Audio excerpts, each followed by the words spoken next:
当你看到这个影片的时候，全球最大的交易所币安创办人 CZ 已经福满刑期出狱了，社群都满心期待他能成为币圈牛回速归起风的第一声号角。民主党总统候选人贺锦丽对加密货币产业首次公开表达他的态度，而他的态度让 Coinbase 高层都不禁大喊：拜登与沃伦的时代结束了。10月份往往是历史上比特币表现最好的月份。你会看到这个礼拜我们的新闻里无数的看涨预期，但是看衰的人也绝对还有充分的理由可以说，现在已经涨过头了，市场已经过分乐观。原因就出在美国的失业率数字上啊。本周这一天，这个数字出炉并符合预期之前，我是不可能 all in 的。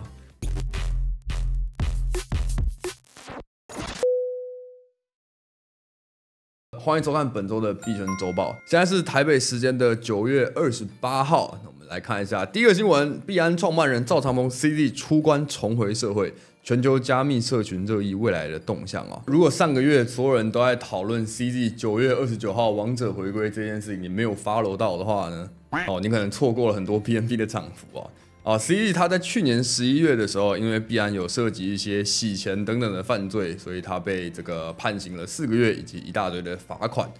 很多人说什么 CZ 币安加密货币就是一个犯罪分子啊等等，但是也有很多人说，如果他真的是犯这样的罪的话，他不会是只关4个月，所以这显然是法官并没有足够的证据去判他那样子的刑，但是他们又一直调查，于是呢，最后就跟 CZ 有达成了这样的一个比较像和解，所以进去蹲4个月，让监管单位能够表达一下说我们有做好我们监管职责的一个事情啦。那时间快转到4个月之后的现在，这个礼拜呢，其实不瞒大家说，我刚才在录制还在整理新闻的时候，早上10点50的时候 ，CZ 就已经传出了他出狱之后的第一个贴文GM， 社群有点轰动啊。币安创办人 CZ 已经被释放了。那对于 CZ 的回归加密货币社群，当然除了表达期待以外，大家也开始讨论币安跟加密货币未来的走向。毕竟 CZ 现在不只是币安的代表性人物，也逐渐是整个加密货币的指标性人物啊。这不是我自己说的我们看这个是 Mr. Market 市场先生，他应该是台湾传统金融最大的一个金融相关的 KOL 吧。他也对于 CZ 在9月29号出狱这件事情表达了一些他的想法他说他在刚跨入加密货币领域的时候就有关注 CZ 的 Twitter， 他看到 CZ 持续在社群上表达的理念有包括持续强调用户资产安全，强调持续建设，不要 FUD， 不要 FOMO， 跟强调自我研究 DYOR 的重要性。他认为赵长鹏在加密货币领域的言论跟影响都是相当正面且令人尊敬的而且尽管 CZ 被要求不能再参与币安的经营，但他作为币安的大股东以及 BNB 最大的持有者，他的动向依然是值得关注的尤其是现在，其实币安虽然在 CZ 进去蹲的时间，可能很多人对于币安近期的一些上币啊或者等等的一些政策感到不满，但是毫无疑问，过去几个月新任的这位执行长 Richard Teng 在一些跟传统金融跟监管打交道的地方，他其实做得非常好比方说，在上一个月的时候，币安就已经完成了在印度的注册，是全球第19个监管里程碑，应该全球最多牌照的一间交易所。币安在整个运作跟扩张的进展，并不会因为 CZ 现在离开了执行长的位置而停滞下来那之所以 CZ 现在应该是确定不能够做币安的事情，是因为他跟这个检调单位之前有这个认罪协议所以说 CZ 现在主要做的事情是一个教育相关，这个叫 Giggle Academy。Giggle Academy 上一次的贴文也是6月24号，我不晓得这个是巧合还是就是他们有意识在做这件事情。就是他这个教育，他说哪一个数字4是你的小时候的学校教你的呢？你是这样写还是这样写？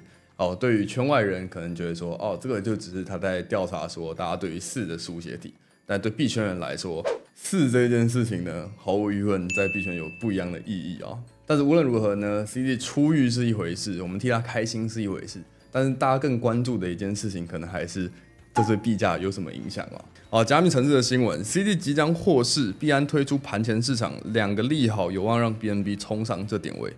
如果你有关注 BNB 的走势的话呢，它最近是走得不错那其中的2个利好理由，包括了这个他们推出这个盘前市场，这是一个能够让使用者在代币在现货市场正式挂牌之前进行提前交易的功能。这个交易是跟币安 Launchpool 的联动，使用者可以提前进行分配到的代币交易，并且无需支付额外的手续费，只要缴一般的现货手续费就可以。那有人认为说，这个创新的服务有机会是对 BNB 的一个价格的利好因为我们都知道 Launchpool 一直以来都是用户最喜欢参与的一个币圈的模式。那如果你要参与币安的 Launchpool 的话，你需要的就是 BNB 哦。那另一个这个报道里面提出对 BNB 的利好是这个技术的形态啊。他提到说 BNB 在过去3周从470亿美元谈到了598美元，我现在影片的时候已经超过600美元了。这个反弹已经促成了所谓的头肩底的技术形态，这是一个典型的看涨反转信号，这意味着市场有可能会进入更强劲的上涨趋势。这篇文章分析的时候 ，BNB 出现了1.22%的回调，他预测说，如果这个回调成功，并且持续买盘进场 ，BNB 的价格有望触及800美元的高点哦。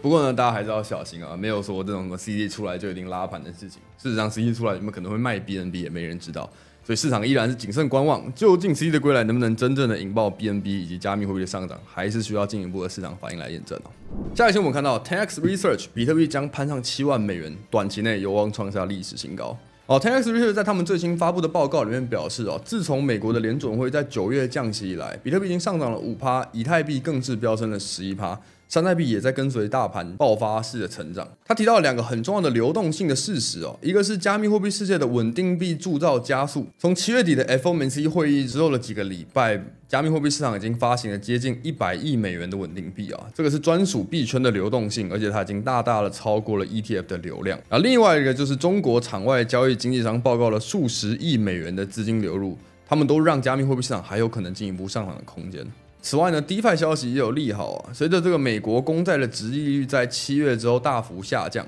跌破了4%的门槛之后，引起了 DeFi 活动的复兴。因为 DeFi 收益率比这个数字还高在美债利率很高的时候，很多人就说 DeFi 就是垃圾，因为我钱放在 DeFi 可以拿到可能4%，可我放在美债可以拿到4.3%，那你难道 DeFi 的安全性可以比美债高吗？不可能嘛。但是呢，现在这个趴数下来之后呢，很显然的 DeFi 上的借贷平台，包括 Aave。他们的月费直接在升到了4300万美元，超过了2024年3月4200万美元的高峰，也代理他们的治理代币这段时间是上涨的以及另一个就是比特币的主导地位下降在上周 FOMC 会议之后，他们发现说以太坊上面的这个 gas fee 飙升其中一个原因可能是山寨币的活动激增所推动的这让比特币的主导地位开始减弱。如果联准会仍然对降息保持开放态度，那山寨币很有可能会进一步的获得动力。也就是大家前几个月当比特币上涨的时候，有些时候你会听到的山寨季节是不是要来了？反而在这段时间，山寨币尤其是狗狗币、柴犬币这类迷因币的属性，柴犬币在前2天是韩国交易所的榜首位置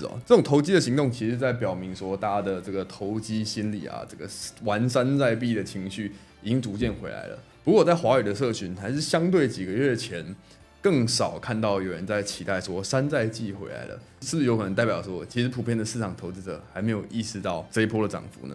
？10x Research 还提了另一个利好就是我们虽然大部分都是在看美国相关的这个总经的政策，但是谁都知道，其实中国对于加密货币的影响也是非常巨大的考虑到目前开采比特币的矿池里面还有55%是来自中国矿池，而且他说2014年初的时候，中国甚至主导了比特币交易的90%。在全球流动性增加的情况下，中国现在这个万亿救市的计划也有可能会点燃加密货币的价格。因此呢 ，10x Research 大胆的预测，比特币未来2周的目标价会是7万美元。并且有望在10月底之前就能创下历史新高那关于这个中国的万亿救市计划，如果你没有注意到的话呢，这是主流金融都在看的事情中国央行再射箭，今起降准0.5个百分点，陆港股早盘大涨逾2%。中国央行在礼拜5的早上8点宣布，即日起下调金融机构存款准备金率0.5个百分点。本次下调后呢，金融机构的加权平均存款准备率来到大约6.6%。那这个是中国央行在他们周二宣布要射出17支箭包括房市、货币、股市政策跟商业银行增资等等的具体作为如果你不知道这个政策是什么意思的话呢，基本上就跟美国联准会降息是类似的概念而它造成的效果也是让亚太股市直接在这段时间是多数的上涨。那推特上就有另外的这个分析师就表示说 ，China is about to drop。4兆的刺激经济政策来辅助这个消费跟地区型政府，印钞机要准备开始工作了。这张图是中国的人民银行的这个流动性注入的一个周期你可以看到我们现在在7、8月份的时候是流动性注入最低的时候，然后它突然开了这一根。是不是有可能就要开启往2025年的流动性注入，在市场上注入更多的活水，是非常值得令人观察的一个趋势像我们看到，美国民主党候选人 Kamala Harris 表示，美国应该要主导区块链，他重申了数位资产在他的经济政策里面的要角。各位，这个有可能这个礼拜最大的一个利好消息哦。虽然说这个礼拜利好消息实在是有一点多，但是呢，原本大家就一直在期待的2024年下半年加密货币牛市的几大原因当中，最重要的一个可能就是川普如果当选之后，他是一个毫无疑问对加密货币利好的总统。反而呢，如果是贺锦丽当选的话，他过去是从来没有提过加密货币相关的政策，而他所属的民主党一直以来也都是对加密货币比较不友好的哦。好 ，Not anymore。他这个礼拜第一次提到了加密货币相关的政策。我们看这个链新闻的整理啊，这个民主党总统候选人贺锦丽在纽约的这个募款行动上，一改过去模糊表态的态度，首次提及加密货币相关话题。他将人工智慧与数位资产共同纳入他的机会经济平台里面。他说，他将会集结劳工、小型企业的创办人、创新者跟大企业一同投资美国的竞争力跟未来。他们要推动 AI 与数位资产这类创新科技，并保护消费者与投资者的权益啊。而这个态度一出来，整个币圈的产业算是有点小炸锅。这个是最大的去中心化交易所 Uniswap 创办人 Hayden Adams 啊，他立刻就转发了这篇报道，并且引述了贺锦丽将会鼓励像是数位资产这样的创新科技啊。他说这个应该是他第一次提到加密货币的政策。而这位 Coinbase 的政策长说的更加乐观了，他表示，虽然说现在贺锦丽对于加密货币的态度还是远远没有川普好，我们都知道川普是超级喜欢加密货币，但是呢，他这一次的发言依然值得留意，是因为第一个，他把数位资产的重要性的这句话是跟 AI 一起强调的；第二个，他有理解到说，在推广创新的同时，要提到保护消费者跟投资人也是重要的，以及呢，他这一次的表态是在他跟他的这个小圈圈里面讨论很久之后才出来表态的，而这个小圈圈里面呢，有很多开放思维的加密货币人士啊，那并且他又总结了，虽然原本贺锦丽是拜登的副总统，而拜登跟国会议员叫做伊丽莎白·沃伦啊，一直都是非常反对加密货币，很不友好的两个执政者跟国会议员。但是呢，贺锦丽依然在这个时间点跳出来提及加密货币，这可以是作为一个讯号，是告诉我们这些选民，拜登跟沃伦这样子打压加密货币的时代已经结束了。像我们看到 ，PayPal 允许上面的企业账号去交易、卖出跟持有加密货币。全球最大的支付公司之一 PayPal。他们从4-5年前我刚开始做影片的时候，就已经开始表态，他们在关注加密货币，并且要做相关的内容了。那在近几年，他们已经推出了非常多加密货币相关的产品，包括让散户去投资加密货币等等。而这个礼拜呢，他把这样的服务也延伸扩张到了 business account 啊，就是小商家。而且呢，很有意思的是，这一次他除了开放是商家是可以买卖加密货币之外，他也开放了这些 business 账号的持有者可以从外面的区块链转加密货币进来，也可以从这边转加密货币出去。然后这篇新闻我原本选进来，只是觉得说，哇，你看世界上最大的支付公司也是一直持续的在整合加密货币。但是呢，看到这个功能的推出，就让我觉得，它这简直就是来把自己当成加密货币交易所了。就是一个交易所，你用它可以干嘛？你用它可以买币，你用它可以卖币，你用它可以持币，然后你可以自由的转到其他的钱包，或者从其他钱包转账进来。以前 PayPal 上面你虽然说可以投资东西，但它就比较像是投资股票，你不会说把你的股票转走等等。但是说你现在可以是把上面的币转走的话，它就更像一个加密货币交易所。所以说这个有点让我觉得说，哇，所以现在 PayPal 是想要在慢慢的跨足交易所的事业吗？非常令人期待啊！好，下一个我们看到，分析师称贝莱德以营运比特币节点，强化比特币现货 ETF 的保护措施。好，这个我们讲过很多次了。这个贝莱德为什么他们做 ETF 是一个很重要的事情？原本大家想要买比特币，你就去 Coinbase 就去币安上面买就可以了。主要不是因为他们不相信比特币哦，是他们根本不知道币安跟 Coinbase 是谁哦。他们知道贝莱德是谁，他们知道贝莱德是安全的。而这些人，当他们了解到比特币的底层之后，他也会意识到说，原来比特币的安全性不只是你这个机构的牌子够大，你底层的矿工跟节点的营运维护，才是这个整个网络足够去中心化安全性的由来哦。那果不其然呢，这个彭博的 ETF 分析师就在9月24号透露，贝莱德正在主动开始营运区块链的节点。而且，如果现在贝莱德也加入了维护比特币网络的行列，这显然是有助于比特币节点的去中心化与多样性。而它所带来的更高的安全性，也很可能会让更多原本还在怀疑比特币的投资人能够安心的把钱放进来啊。像我们看到，以太坊现货 ETF 期权闯关失败 ，SEC 推迟申请到11月。这个就是以太坊的 ETF 的其中一个金融产品啦。那现在是没有过，要推到第11月。像我们看到，比特币有可能会失败的社群最大的恐惧。这个是因为这个礼拜实在是太多比特币的利好消息了，但是我们平衡报道是必须要做的事情，所以我找到这边是 Reddit 上面的一个社群的问答集锦哦。这个是有网友在 Reddit 上面问说，你对于比特币会失败的最大的恐惧是什么 ？Cointelegraph 帮大家整理出来了5个比较大的 concern 啊。第二个担忧是量子电脑或者是 AI 有可能会在有一天打倒比特币。第二个是中心化的矿工或巨鲸，他们有可能会操纵市场。第三个是比特币的区块大小有可能会让大家太过于依赖中心化的 proxy 服务。第四个是更严格的 KYC 政策，而第五个是挖矿奖励，有可能有一天会没有办法再支持这些矿工继续去挖比特币。我原本是想要找一下短期有什么对比特币的利空啊，结果也都是一些长期的恐惧，而且这些长期的恐惧好像有一些大家也知道说它背后的解方大概是什么。首先是这个量子电脑跟 AI 这件事情，这个是加密货币市场非常多人讨论的，就是一派人是很担心说啊，量子电脑算得那么快，你的私钥会被解出来。但是更多人其实主张，如果今天量子电脑可以做到量子攻击，那量子电脑就能做到量子的防御。而且，如果量子电脑今天可以攻击比特币的话，它也可以攻击你的银行账号，它也可以攻击你的各种有的没有的 Gmail 账号等等的。就是到那一天，如果说攻击的方式出现，而防御的方式没有出现的话，比特币怎么样根本就不会是一个大家最重要讨论的议题了。矿工跟鲸鱼操作市场这件事情可能是要担心的，只不过我觉得比较担心的是，他们最大的利益是想要让比特币一直涨一直轧空啊，你只要不要太频繁的交易或者是太大杠杆的做空，好像这些鲸鱼想要搞你也没有什么别招，你就是拿着比特币现货。然后另一个是这个比特币的这个区块大小的问题啊，这个就是比特币它本来就不会是一个需要升级那么快，它不是一个讲究交易速度的一个资产，而且现在有很多的 Layer 2可以使用。那 KYC 政策比较像是在担心，如果今天比特币的匿名性跟它的去中心化的属性被监管完全的控制住之后该怎么办？但事实上，即使现在任何人投资加密货币，在中心化的平台都要完成非常严格的 KYC 的政策啊，它这个技术的基本属性就是让政府不可能管到所有的区块链。今天如果你是想投资比特币的话，在金融的角度上，政府可能要给你更多的 KYC 的监管，来确保大部分的投资人不会受损，这个是有可能发生的，也是我们看好的。但是只要你有学会说去中心化的钱包该怎么使用。去中心化的钱包从来就不需要任何的 KYC， 所以比特币的去中心化属性会持续的下去哦。而第五个 mining rewards， 我觉得这个就真的是完全杞人忧天哦，因为这个真的就是中本聪在设计比特币的时候，我觉得最美的一件事情。事实上，如果比特币没有涨上去，那到时候比特币的挖矿继续减半的话，那矿工确实有可能会不想要挖比特币，然后比特币就会走向死亡。而这件事情我觉得是完全合理的。如果说今天比特币在减半的过程中，那个价格没有上涨而是下跌的话，那这个网络就是证实说 ，OK， 现在已经没有人要使用的，它就是应该失败。